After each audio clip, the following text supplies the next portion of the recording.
A coroner's inquest into the 2024 overdose death of a University of Victoria student is nearing its conclusion after 2 weeks worth of testimonies, the jury now sequestered.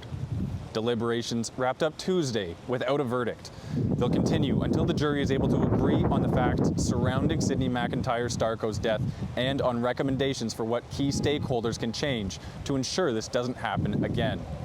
The inquest heard from a range of witnesses and experts, 33 in total, in an effort to understand the procedural failures that led to the 18-year-old's passing.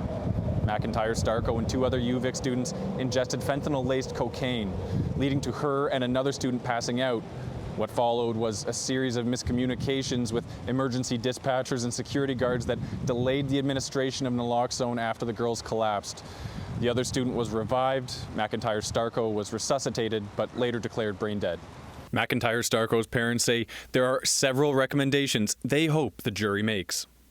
We would like to see nasal naloxone be made widely and freely available to all residents of British Columbia, as nasal naloxone is freely available to residents of Ontario, Quebec, and the Northwest Territories.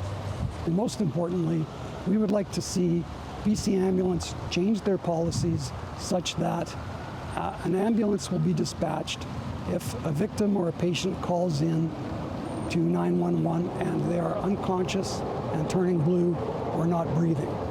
In a statement to City News, the Ministry of Post-Secondary Education and Future Skills said, "We look forward to receiving those recommendations and will give them serious consideration.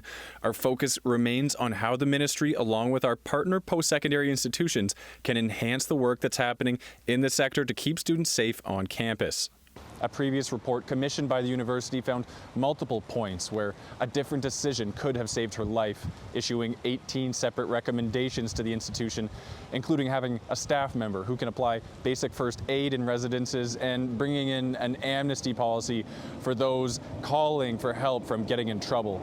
UVic President Kevin Hall said the university accepted those recommendations and acknowledged that mistakes were made. In a statement, the university told City News the university's overdose prevention and response plan is currently being developed and will be informed by inquest findings, recommendations from UVic's external review and students' assembly, advice from our research panel, provincial guidelines, and more.